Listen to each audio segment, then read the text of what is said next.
En la segunda clase que estamos dando de este término, de este tema, de esta experiencia bíblica que es el bautismo en el Espíritu Santo. Estamos viendo juntos la importancia de una comprensión bíblica en cuanto a lo que la Biblia enseña acerca del bautismo en el Espíritu Santo. Hemos visto que aún en la propia teología de todo lo que es el cristianismo en el mundo, puede haber diferentes puntos de vista en cuanto a lo que es el bautismo en el Espíritu Santo. Esos puntos de vista se pueden sencillamente resumir o reducir a dos posturas principales. Una es aquellos que lo ven todo en la experiencia de la salvación, y aquellos que realmente ven la salvación como una experiencia y el bautismo en el Espíritu Santo, evidentemente, como otra experiencia siguiente a la salvación.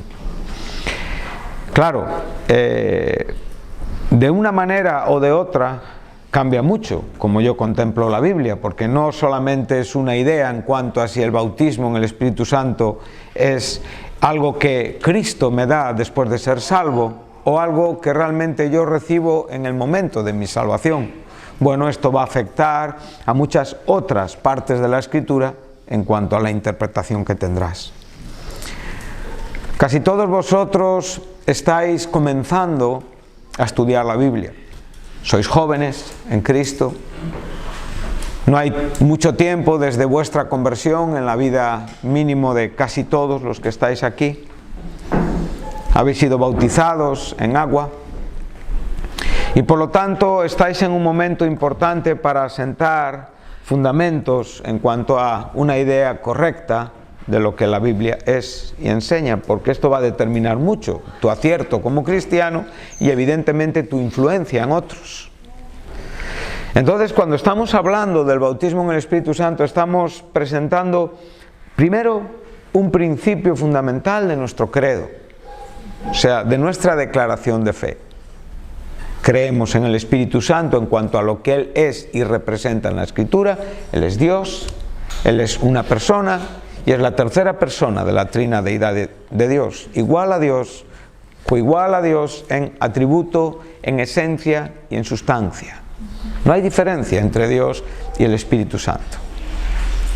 Pero también creemos que realmente el Espíritu Santo bautiza a los creyentes en el cuerpo de Cristo, y a esto le llamamos el nuevo nacimiento. Pero también creemos que Cristo bautiza con el Espíritu Santo a los creyentes después de su conversión, en una experiencia cuyo propósito principal es empoderar, es realmente darte una plenitud en Él para poder servirle, para poder andar en fe, para poder llevar a cabo aquellos propósitos que Dios tiene para con nuestra vida. Entonces, con estas enseñanzas estamos salvaguardando, evidentemente, aquello en lo que nosotros como Iglesia creemos. Y por otro lado, estamos también advirtiendo de que en medio de toda la literatura que estamos leyendo hay muchas direcciones, hay muchas, digamos, tendencias doctrinales que pueden estar deformando tu claridad en cuanto a lo que la Biblia enseña. Yo con esto no estoy diciendo que la literatura o que leer libros sea malo. No, no, por favor. Para mí es uno de mis hobbies favoritos. O sea, si yo quiero estar tranquilo, dame un libro y yo estoy tranquilo, me encanta leer. Pero evidentemente, cuando hablamos de doctrina cristiana, ya estamos hablando de aquello que afecta a mi vida y que a veces se convierte en atajos que están sustituyendo aquello que debe de ser mi esfuerzo por interpretar la Escritura en la propia facilidad de que otros me la interpreten. Y claro, esto es muy fácil. Entonces, esto suele pasar cuando ya llevamos un tiempo andando como cristianos. Para aquellos que están recién convertidos, pues bueno, para ellos posiblemente este no sea su principal problema. Como hemos dicho, la idea pentecostal del bautismo en el Espíritu Santo no es una minoría en el mundo cristiano. Es una verdad que ha sido experimentada desde los propios apóstoles, en la edad posapostólica y hasta el día de hoy. Por lo tanto, no estamos hablando de un grupo minoritario de personas que están defendiendo una verdad que no existe en la Escritura. La idea del bautismo pentecostal o el bautismo en el Espíritu Santo es un argumento escriturario, o sea, tiene un fundamento en la verdad, en la Escritura, en la palabra de Dios. No vamos, evidentemente, y esto es muy importante, a honrar más el bautismo en el Espíritu Santo que la obra redentora de Cristo. Esto nunca lo haríamos, ni es la razón por la cual estamos enseñando lo que estamos enseñando aquí en estos días. La obra redentora de Cristo es el fundamento, es la corona, es todo parte, todo depende, todo es a partir de esa obra redentora, vicaria, eterna, permanente, gloriosa, de la cual dependen todas las doctrinas de la Biblia. Entonces, esto realmente no viene ni a desplazar, ni a igualar, ni a compararse. No, por favor, la obra redentora de Cristo es principal. Pero el Evangelio, como hemos visto ayer, tiene aspectos importantes. Y hemos visto que Jesucristo salva, hemos visto que Jesucristo bautiza, hemos visto que Jesucristo sana y hemos visto que Jesucristo viene, y todo esto es el fruto, es la consecuencia de la obra de Cristo en la cruz del Calvario. Por lo tanto, la humanización de Cristo, la humanidad de Jesús, el Jesús hombre, su vida, su muerte y su resurrección tienen mucho que ver con el bautismo en el Espíritu Santo. Y esto es lo que trataremos de enseñar, dándole la relevancia y dándole la importancia que esto tiene. Ayer estuvimos viendo el término en el sentido de su significado, ¿sí? Entonces hemos dejado claro que en cuanto a término, el bautismo en el Espíritu Santo no es una segunda obra de gracia, no es una segunda bendición, no es santificación, no es santidad. Entonces hemos visto claramente que tiene su nombre en la Biblia, y que fue Cristo y Juan Bautista quienes con absoluta claridad, bien expuesta en los evangelios inspirados y en el libro de los Hechos, nos lo dejaron muy claro. Entonces, en cuanto a esto, ya no tenemos ninguna duda. Amén. Ahora vamos a estudiar lo que es el bautismo en el Espíritu Santo. Ayer estuvimos estudiando el término. Hoy vamos a estudiar lo que es en sí mismo el bautismo en el Espíritu Santo.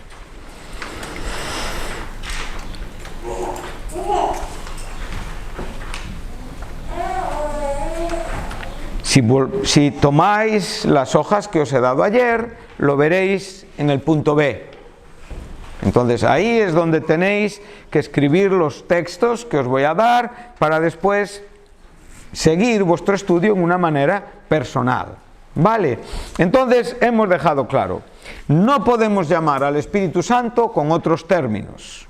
No podemos fracasar en enseñar la verdad a otros y no podemos confundir las bendiciones, los propósitos y la provisión de Dios para con sus hijos. Tenemos que nominarlos, tenemos que nombrarlos con sus justos y correctos términos. ¿Sí? Entonces, en el punto 1 nos volvemos a encontrar el término negativamente, o sea, lo que no es. Bien, entonces, ¿qué no es el bautismo en el Espíritu Santo? El nuevo nacimiento. No es el nuevo nacimiento. Esto es muy importante. Hacer una diferencia clara y tener una diferencia que podamos aplicar siempre respaldada por la Biblia.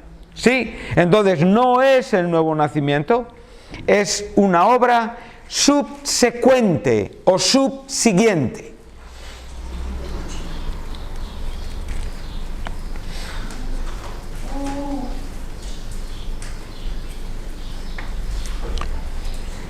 Es distinto a la obra de regeneración Y una completa experiencia cristiana debería, evidentemente, contener ambas experiencias: la salvación, el nuevo nacimiento y el bautismo en el Espíritu Santo. Pero hacemos esta distinción porque cabe la posibilidad de que haya creyentes que han nacido de nuevo que no han sido bautizados en el Espíritu Santo. Y por lo tanto es importante enseñar este concepto en esta manera.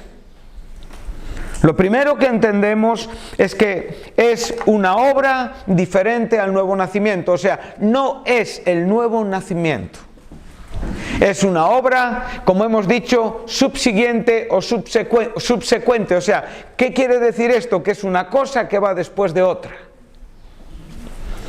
Claramente no es una obra de regeneración. La regeneración es el nuevo nacimiento. Mira, si nosotros leemos por un momento en la epístola de Tito,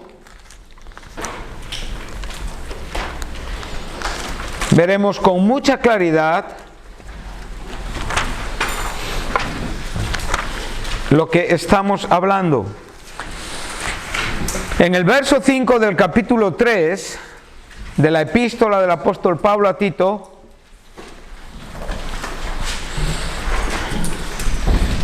él dice: una vez manifestada la bondad de Dios nuestro Salvador y su amor para con los hombres, ese amor, esa bondad, esa gracia se manifestó en la salvación, en el propósito salvador de Dios para con el hombre caído. Esto es algo importante en el Evangelio. Dios quiere que todos sean salvos y que todos vengan al conocimiento de su verdad. Pero sabemos perfectamente que no todos los hombres son salvos y que no todos los hombres han venido al conocimiento de la verdad de Dios. Por lo tanto, no podemos entender la salvación, y esto es importante, como con un carácter universal. Cristo murió por todos, por lo tanto todos van a ser salvos en Cristo. No, Cristo murió por todos, ofreció la salvación a todos, pero no todos son salvos. En la misma manera es el bautismo en el Espíritu Santo. No es algo que es universal, es algo que realmente también es dado y experimentado por el creyente. Y por lo tanto hay una diferencia entre la salvación y el bautismo en el Espíritu Santo. Y puede haber un creyente que sea salvo y sin embargo no haya sido bautizado en el Espíritu Santo. Entonces claramente Pablo está diciendo esto en el versículo 5. Él nos salvó no por obras de justicia. Bien, sabemos esto. Es por gracia, mediante fe, que nosotros hubiéramos hecho, sino por su misericordia, lo cual nos enseña que es una decisión de la voluntad de Dios, no afectada por nada ni por nadie. Dios actúa en misericordia porque quiere actuar en misericordia, y dice por el lavamiento de la regeneración. Sí, o sea, te está diciendo, está usando palabras de limpieza al nuevo nacimiento. O sea, el hombre que nace en Cristo es un hombre que es lavado y regenerado. Es una nueva creación en Cristo Jesús. O sea, en la misma manera que Adán, cuando fue creado y fue soplado por el Espíritu Santo y fue traído a la vida y vino a ser un alma viviente, en la misma manera, el hombre, cuando realmente es afectado por el Evangelio, el Espíritu Santo actúa en su corazón, lleva a cabo esa obra de lavamiento y de regeneración, impulsa y trae la vida espiritual que el hombre pecador no tiene.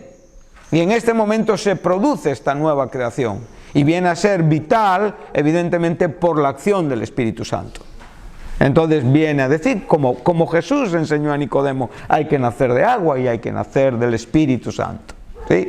Esto tiene que ver con el nuevo nacimiento y por la renovación en el Espíritu Santo. Entonces vemos que aquí no se nos está hablando del bautismo en el Espíritu Santo, se nos está hablando de la salvación, y a esa salvación se le está llamando regeneración.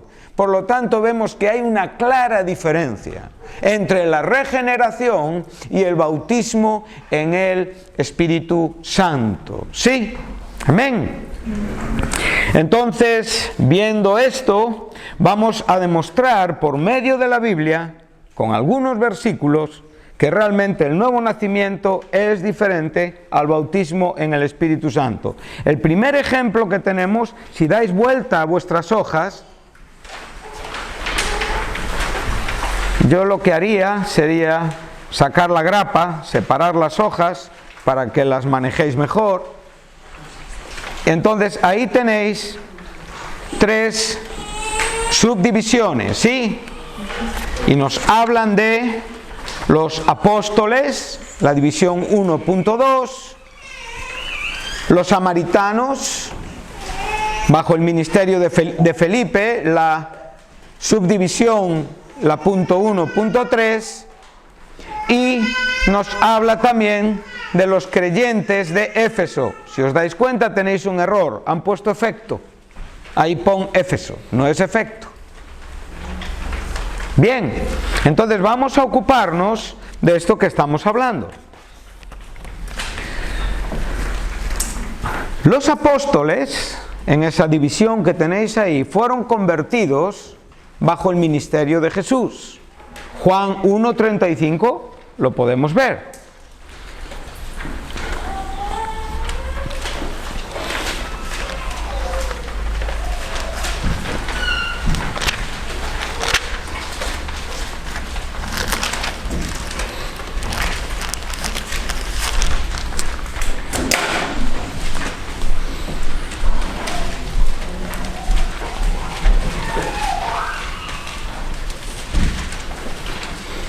Aquí vemos que el título de nuestro contexto es Los primeros. Es imposible ser un discípulo si no tenemos la vida de Cristo. Por lo tanto, aquí no estamos hablando de seguidores legales, carnales, estamos hablando ya de personas que nos dan la idea clara de hombres transformados, de hombres convertidos. Para seguir a Cristo necesitamos la conversión. Y la conversión claramente está relacionada con la predicación del Cordero de Dios. El Cordero de Dios nos habla del Evangelio, de la muerte de Cristo y de su resurrección. Entonces vemos que al día siguiente otra vez estaba Juan y 2 de sus discípulos, y mirando a Jesús que andaba por allí le dijo: «He aquí el Cordero de Dios». Le oyeron hablar los 2 discípulos y siguieron a Jesús.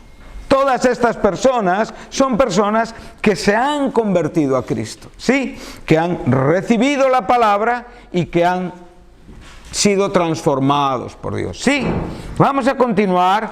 Lucas 10:20. Aquí ya Jesús va siendo mucho más explícito. Aquí el escritor Lucas ya nos deja un texto que no cabe duda en cuanto a lo que debemos de entender, y es que es el propio Jesucristo que les está diciendo que se regocijen de que sus nombres están escritos, ¿dónde? En el libro de la vida. ¿Qué es el libro de la vida? El registro de los salvos, el registro de los santos, el registro de aquellos que van a vivir y van a heredar el cielo. Por lo tanto, Jesús les está diciendo: vosotros gozaos de que sois salvos. ¿Sí? Entonces tenemos otro texto para poder comprender que estos hombres fueron transformados bajo el ministerio de Jesús. Siguiente versículo, Juan 13:10. Esto ya son palabras que Jesús enseña en el aposento alto. Y ahí en ese aposento alto, Jesús les dice a todos, exceptuando a Judas, y además lo hace con mucha claridad, dice: todos estáis limpios por la palabra. Estas palabras de Jesús les está diciendo: vosotros sois nuevas criaturas por la obra de la palabra. Entonces, para nosotros comprender que los discípulos fueron transformados antes de que Jesucristo muriera en la cruz, a veces se nos hace un poquito difícil. Pero no tiene que ser difícil, porque eso no es más que una dificultad que yo en mi propia cabeza me genero. Realmente hay hombres salvos en el Antiguo Testamento y Cristo todavía no ha muerto en la cruz. Por lo tanto, esto es una verdad que perfectamente la podemos aceptar. Y podemos ver que Cristo no dejó sin cumplir el propósito por el cual vino a este mundo. Y Él pudo realmente obrar en la vida de estos hombres, actuar en la vida de estos hombres. Dios pudo obrar y actuar en la vida de estos hombres sabiendo que Cristo iba a morir, iba a resucitar y que Cristo iba a cumplir con todo lo que Dios había establecido para que su salvación fuera eficiente. Cuando nosotros leemos en el capítulo 11 de Hebreos, si vais un momento, pues no podemos pararnos en estos detalles porque evidentemente nos desviarían del tema que nos ocupa. Cuando tú vas a los últimos 2 versículos del capítulo 11, el capítulo conocido de la fe, dice, y todos estos, aunque alcanzaron buen testimonio, aquí la palabra buen testimonio es algo más que tener buena fama, o que realmente anduvieron en la vida y mostraron una naturaleza sorprendente. No. Aquí lo que nos está diciendo es que entraron en el registro de los salvos. Esto es lo que está diciendo el verso 39. Todos estos entraron en el registro de los salvos. Porque si tú puedes ver, este capítulo nos está dando un registro que tiene que ver con la fe y con la salvación. Y con la relación con Dios a través de la fe. Entonces ahora viene a decir, todos alcanzaron buen testimonio mediante ¿qué? Mediante la fe. Y no recibieron ¿qué? Lo prometido. Evidentemente lo prometido está relacionado con, en algunos casos, con la propia tierra que hemos hablado, la promesa de esa ciudad cuyo arquitecto es Dios y que va mucho más allá de una esperanza en esta tierra. Sí, por lo tanto, la ciudad cuyo arquitecto es Dios no está hablándonos de Israel. No está hablándonos de un lugar físico en esta tierra, nos está hablando del cielo, nos está hablando de la nueva Jerusalén. Y para realmente experimentar la nueva Jerusalén, nosotros tenemos que ser salvos. Entonces todos estos hombres entraron en el registro de la salvación, pero no recibieron lo prometido. Y ahora el verso 40... nos enseña lo que yo estoy enseñando. Hay un tiempo en el cual Cristo tiene que humanizarse, tiene que morir en la cruz para certificar, para sellar, para fundamentar, para consumar, para completar, para perfeccionar, evidentemente, todo el propósito salvífico de Dios en todos los salvos de todos los tiempos, tanto de la era vetotestamentaria como de la era neotestamentaria. Entonces, ahora te está diciendo, proveyendo Dios alguna cosa mejor para nosotros. O sea, aquí la palabra proveer es prever. O sea, viendo de antemano Dios algo mejor para nosotros, para que no fuesen ellos perfeccionados aparte de nosotros. Entonces, esa perfección que ellos tienen y esa perfección que nosotros tenemos es por la obra de Jesucristo en la cruz. El contexto siguiente ya te lo va a decir, puestos los ojos en Jesús. ¿Sí? Entonces podemos ver que el hecho de que Cristo no hubiera muerto todavía no afecta al nacimiento, a la vida espiritual de los discípulos de Cristo. Es muy claro y tenemos muchísimos versículos en los que ellos se comportan como cristianos, como personas que tienen la vida de Dios, no como personas humanas que están entendiendo el Antiguo Testamento. Entonces podemos ver claramente que han entrado en el registro de los salvos, y en Juan 15:3 también podemos ver otro texto interesante.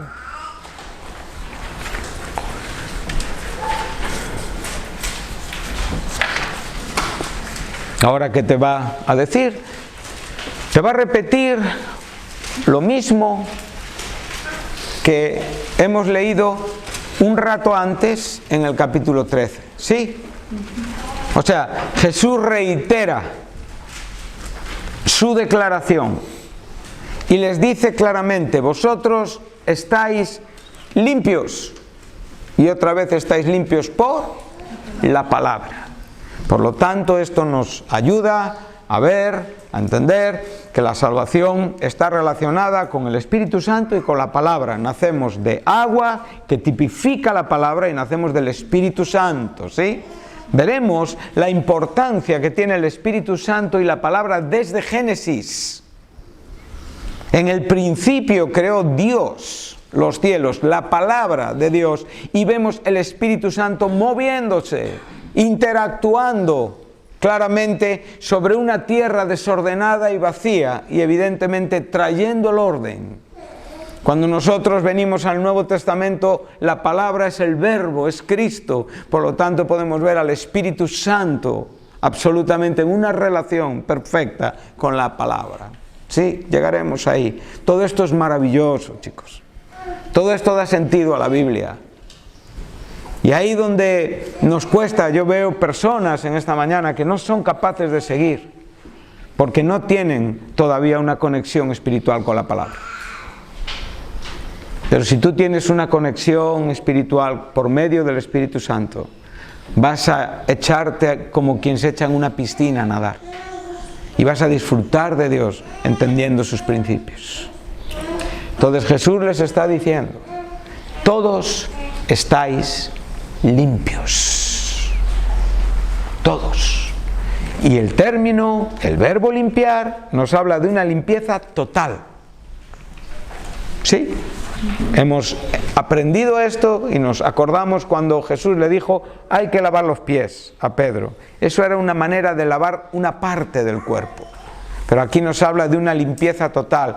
Y la limpieza total en el Nuevo Testamento tiene que ver con salvación. Amén. Entonces podemos ver que los discípulos fueron convertidos en el ministerio de Cristo y fueron bautizados en el Espíritu Santo 2 años más tarde. La experiencia salvífica de ellos fue en el comienzo del ministerio de Jesús, primer año más o menos, y ahora vemos que 2 años más tarde son bautizados en el Espíritu Santo. Lucas 24, 49.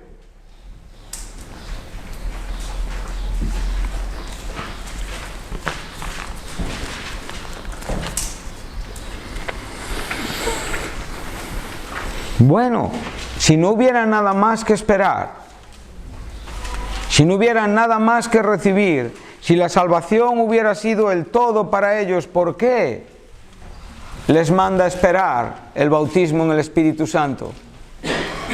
¿Por qué utiliza este término? Claramente vemos la diferencia y la distancia en el tiempo. O sea, el nuevo nacimiento es una cosa, el bautismo en el Espíritu Santo es otra posterior. Y entre las dos experiencias hay un lapso de tiempo. Puede ser 1 minuto, pueden ser 2 años, pueden ser 20 años. Esto está absolutamente claro. ¿Qué les está diciendo Jesús a sus discípulos? He aquí yo enviaré sobre vosotros la promesa de mi Padre, pero vosotros permaneced en la ciudad hasta que seáis investidos con poder de lo alto. ¿Qué sentido tendría si ya tuvieran el poder de lo alto? Les diría otra cosa, les diría, bueno, ir a Jerusalén y empezar a predicar. Ya tenéis todo lo que necesitáis, ya habéis sido llenos por mí, ya estáis limpios, tenéis todo el poder de Dios para predicar. No les dijo esto. Les enseñó claramente estas dos verdades que ellos después enseñaron posteriormente. Y lo veremos también. Entonces Jesús es el primero en afianzar, en respaldar esta experiencia, esta doctrina, este término del que estamos enseñando. Entonces podemos ver que los apóstoles fueron salvos bajo el ministerio de Jesús y fueron bautizados con el Espíritu Santo más o menos 2 años más tarde desde su conversión. Sí, lo tienes en Hechos 1:13 y en Hechos 2:1 al 4. Anota estos textos, ¿vale? Que estaremos con ellos.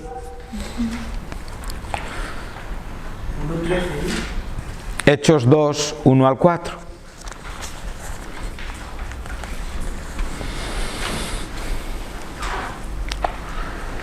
Hechos 1:13 nos enseña los 120 que se reunieron allí, en ese aposento alto. Eran más que los apóstoles. Por lo tanto, no estamos hablando de 11 convertidos, 12 con Matías, que fue el sustituto de Judas, sino que estamos hablando de 120 creyentes, todos nacidos en Cristo, todos salvos. Y ahí estaban las mujeres, ahí estaban los hombres. ¿Sí? ¿Y qué estaban haciendo? Esperando la promesa del Padre, esperando ser investidos por el poder de lo alto, esperando el bautismo en el Espíritu Santo. Y el capítulo 2 del libro de los Hechos, en los versos 1 al 4, nos relata el momento de la experiencia. ¿Sí? Ahí llegaremos. Entonces, tenemos ya claro, conversión y bautismo en el Espíritu Santo, dos experiencias bien diferenciadas en la Escritura. Vamos a poner el ejemplo del apóstol Pablo, capítulo 9 del Evangelio, del libro de los Hechos.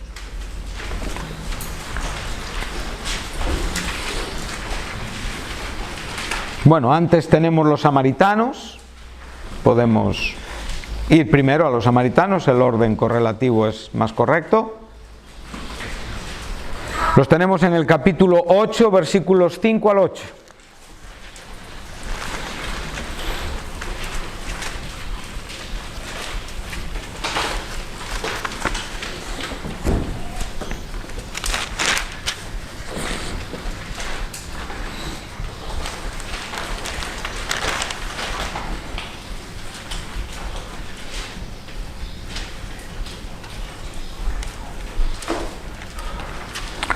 Vemos que en los primeros versículos tú te vas a encontrar a Felipe predicando el Evangelio, ¿sí? Y en medio de esta predicación del Evangelio hay personas que están siendo convertidas, ¿sí?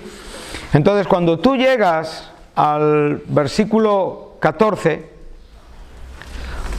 mira lo que te dice: cuando los apóstoles que estaban en Jerusalén oyeron que Samaria había recibido ¿qué? Esto es la conversión. Han recibido el Evangelio de Cristo, han sido transformados, han sido convertidos. No puede tener otro significado esto.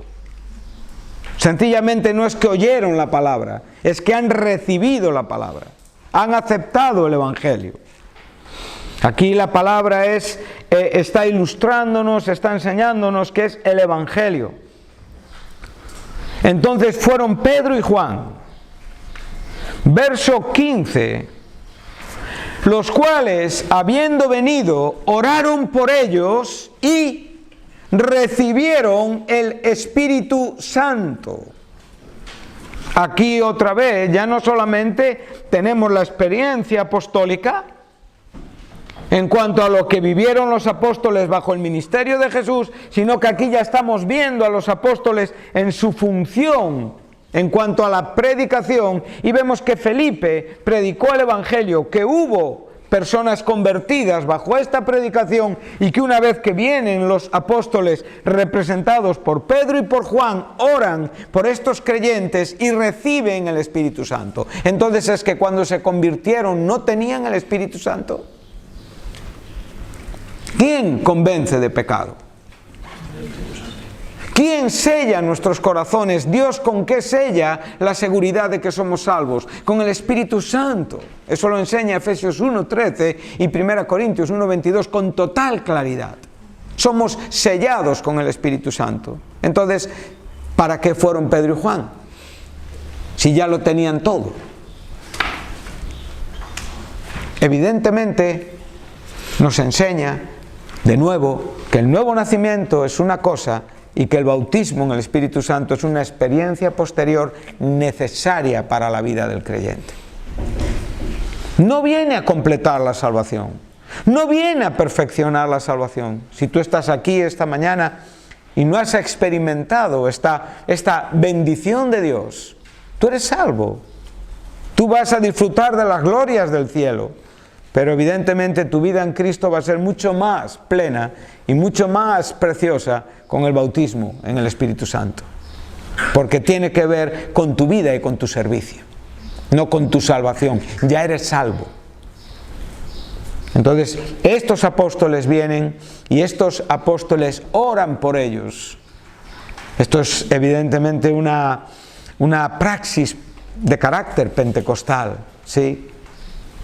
Y ellos reciben el Espíritu Santo. El siguiente ejemplo lo tenemos en el apóstol de la incircuncisión, el apóstol Pablo. Cuando tú lees el versículo 3, ahí tienes la conversión de Saulo. Saulo está en camino a Damasco, está con sus funciones religiosas, farisaicas, fariseas, y Dios le confronta en el camino, le tira de su cabalgadura, lo ciega, le habla al corazón, se revela, le dice: yo soy Jesús a quien tú persigues. Y él dice: ¿qué quieres, Señor? ¿Qué quieres, Señor? Saulo es convertido en este momento. 3 días después, vamos a leer el versículo 17, poquito más adelante. 3 días después, Ananías vino donde Pablo estaba.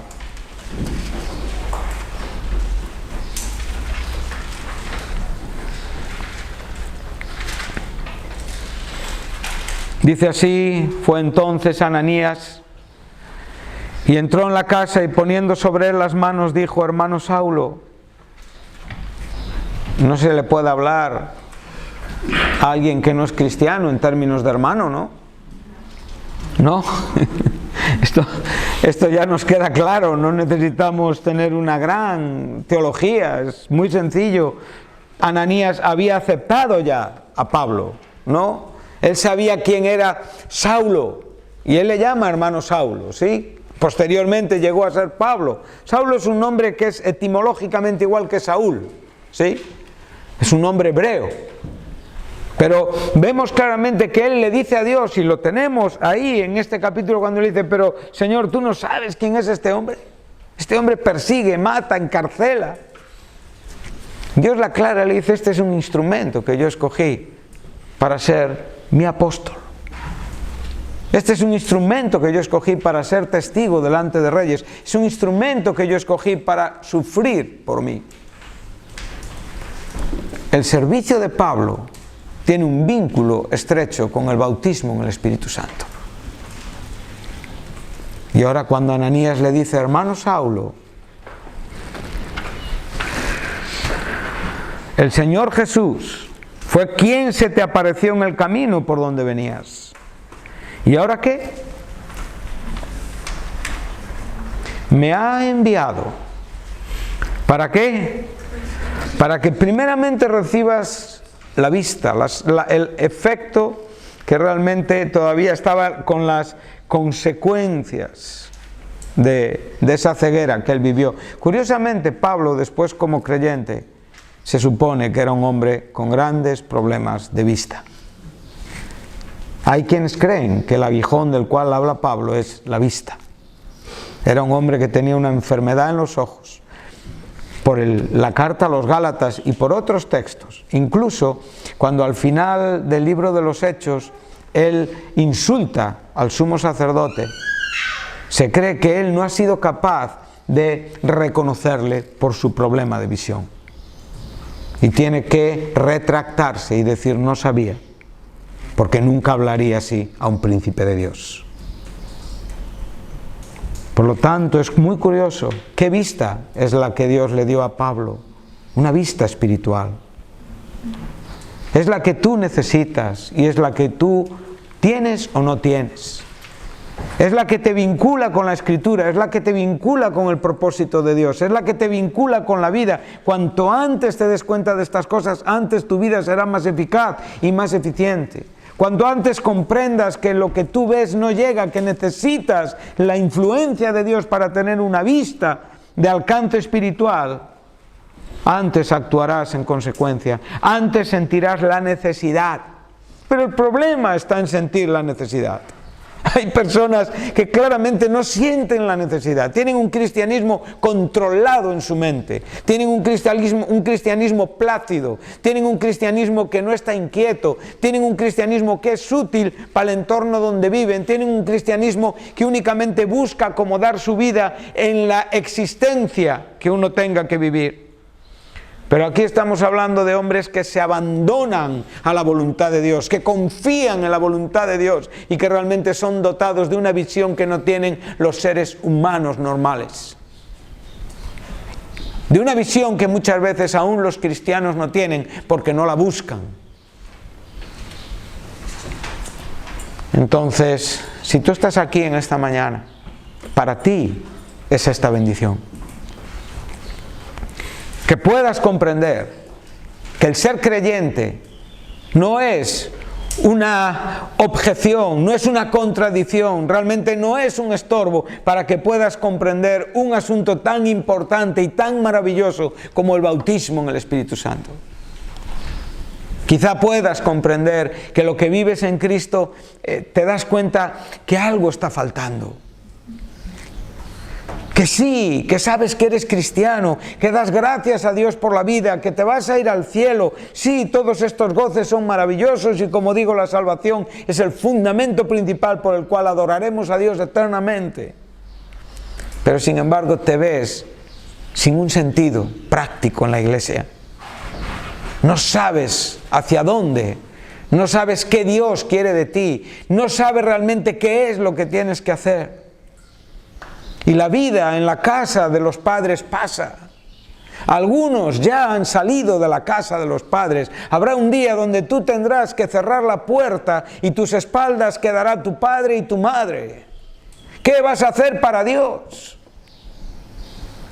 ¿Cuál es el propósito de Dios para contigo? Si no tienes vista espiritual, no puedes seguir viendo por los ojos de tus padres o de tus pastores. Tienes que tener una vista espiritual tú y una comisión individual y personal tú. Dios te tiene que hablar a ti, tú tienes que saber qué quiere Dios de ti. No es pecado estar donde estás. Puedes vivir así 30 años, 40. Irte al cielo un día, pero nunca experimentarás la plenitud de Dios. Eres salvo únicamente, y es mucho, por supuesto. Pero la salvación no es más que el comienzo de la experiencia. La salvación es muy amplia y tiene un aspecto muy, muy grande y habla de muchas cosas.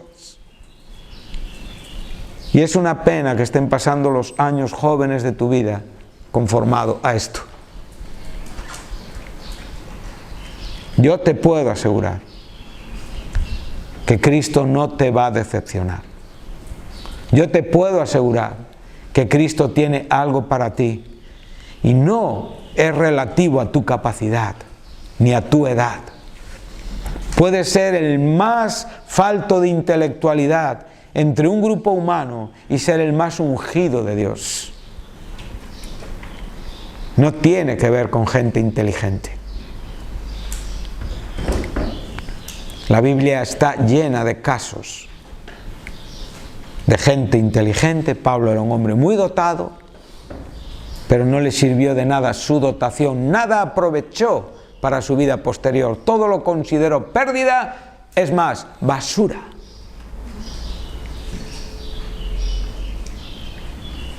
Estas cosas importan mucho, mucho. Despiértate en tu corazón, por favor. Y mira hacia los propósitos en Cristo. Recibe la vista y seas lleno del Espíritu Santo. Bien, aquí este verbo, el verbo lleno, es algo que debes de tener siempre presente, porque está muy relacionado con el bautismo en el Espíritu Santo y con la propia plenitud y experiencias posteriores del Espíritu Santo en tu vida. Esto es un sustantivo y es un verbo. Bien, lo encontrarás como sustantivo. Como sustantivo lo encontrarás significando lo siguiente: un hombre lleno del Espíritu Santo. Esteban era un hombre lleno del Espíritu Santo. O sea, claramente evidenciaba que tenía esta plenitud de Dios en su vida. Eso es un sustantivo. Está nombrando a Esteban. Pero en este momento aquí estamos viendo una acción verbal. O sea, Dios, Cristo, que es el que envió a Ananías, va a llenar a Pablo con el Espíritu Santo.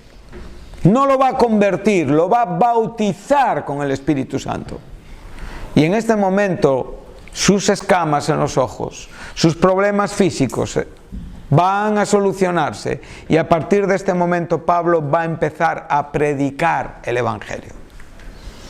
Al punto de que donde llegaba la gente se escapaba porque le reconocían como aquel que perseguía a los cristianos. Y tuvo que necesitar de Bernabé para ser aceptado. Bernabé fue en cierta manera el representante, aquel que acompañó a Pablo en el primer viaje misionero, pero Dios tenía para Pablo mucho más que para Bernabé y lo separó en un propósito cristiano, sencillamente, y a Pablo lo dirigió al propósito por el cual lo llenó y lo bautizó con el Espíritu Santo. Entonces Pablo fue convertido y 3 días después fue bautizado en el Espíritu Santo. ¿Sí? Y ahora vamos al capítulo 19 del libro de los Hechos. A veces estos son versículos que se van a repetir, y aquí vamos a encontrarnos 12 hombres.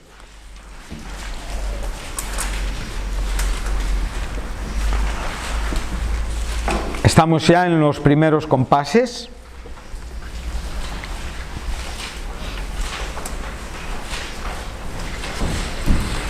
Dice así: aconteció que entre tanto que Apolos estaba en Corinto, vamos a ubicarnos geográficamente, históricamente, esto es muy importante, ¿sí? Apolos está en Corinto, ¿sí? O sea, estamos ahora mismo en el segundo viaje misionero del apóstol Pablo. Bien, el tercer viaje misionero lo empezó en la siguiente visita después de Corinto, que fue a Éfeso. Bien, entonces estamos en el fin y en el comienzo, lo veis ahí, del tercer viaje misionero. Grecia, Atenas, de Atenas pasó a Corinto, 18 meses vivió en Corinto y de Corinto fue a Éfeso. ¿Sí? Este es el momento donde históricamente estamos ubicados. Es muy bonito y te animo a estudiar los viajes del apóstol Pablo y saberlos en tu memoria, porque te van a ayudar a entender el libro de los Hechos en una manera muy buena. Entonces, terminó su segundo viaje misionero, inició su tercer viaje misionero y vino a Éfeso. Éfeso ya no es Grecia, Éfeso es Turquía. Es la actual Turquía. Ya no estamos en Grecia, estamos en Asia. Ya no estamos en Europa, ya estamos en Asia. Éfeso es una de las iglesias de Asia que en Apocalipsis se les escribe, ¿sí? Conocida por aquellos que perdieron su primer amor. Es muy curioso ver que esta iglesia 40 años después estaba siendo exhortada por haber perdido su primer amor. 40 años después de que esta iglesia fuera fundada y llena del propósito de Dios. Entonces les dice: ¿recibisteis el Espíritu Santo cuando creísteis? Y ellos le dijeron: ni siquiera hemos oído si hay Espíritu Santo. Entonces dijo: ¿en qué pues fuisteis bautizados? Dice: en el bautismo de Juan. Sabemos, el bautismo de Juan es un bautismo de arrepentimiento. Y aún así hemos aprendido a diferenciarlo del bautismo cristiano en su relación con el bautismo de arrepentimiento del pueblo judío en relación con el Mesías. Entonces les dijo Pablo: Juan bautizó con bautismo de arrepentimiento, diciendo al pueblo que creyesen en aquel que vendría después de él, esto es, en Jesús el Cristo. ¿Sí? Cuando oyeron esto, fueron bautizados en el nombre del Señor Jesús.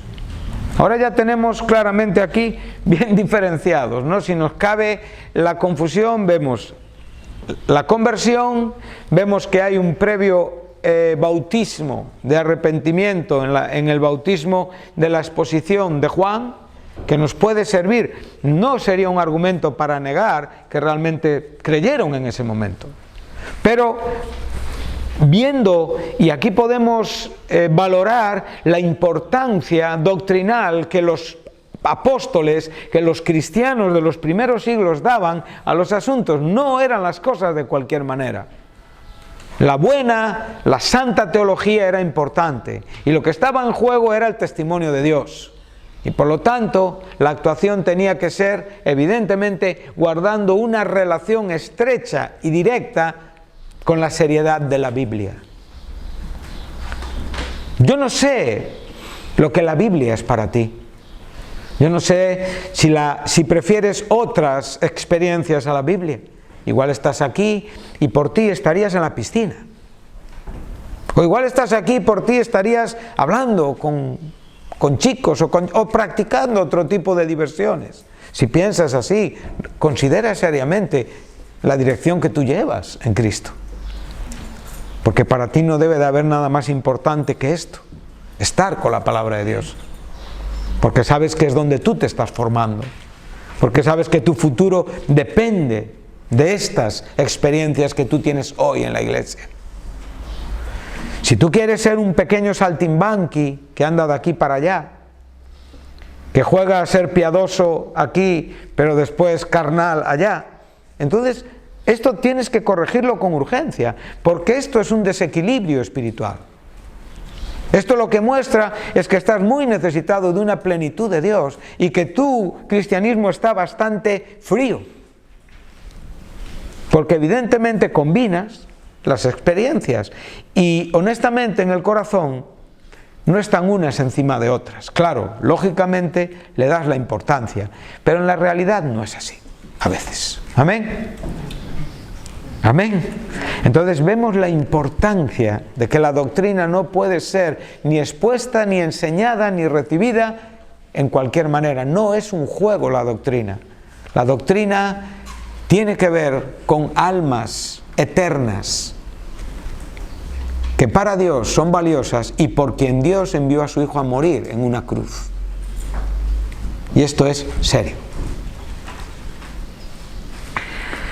Entonces lo que estamos viendo es, tienen este bautismo, pero entendemos que reciben el Evangelio en su corazón, creen en Jesús y se bautizan en el bautismo cristiano. ¿Sí? Sigue leyendo. Cuando oyeron esto, verso 5, lo acabamos de leer, fueron bautizados en el nombre del Señor Jesús. Y habiéndoles impuesto Pablo las manos, vino sobre ellos el Espíritu Santo y hablaban en lenguas y profetizaban. Bueno, aquí ya estamos no solamente viendo el bautismo en el Espíritu Santo como una verdad subsecuente o subsiguiente a la salvación, sino ya estamos viendo manifestaciones que identifican que ha habido un empoderamiento de Dios. Y claramente, y de esto llegaremos, una manifestación bastante relacionada con el bautismo en el Espíritu Santo es la glososalia, o sea, las lenguas.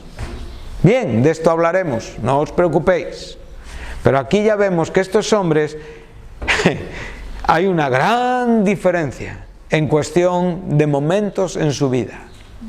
Hemos visto los apóstoles 2 años, hemos visto los samaritanos días, hemos visto Pablo días, hemos visto estos hombres horas, momentos.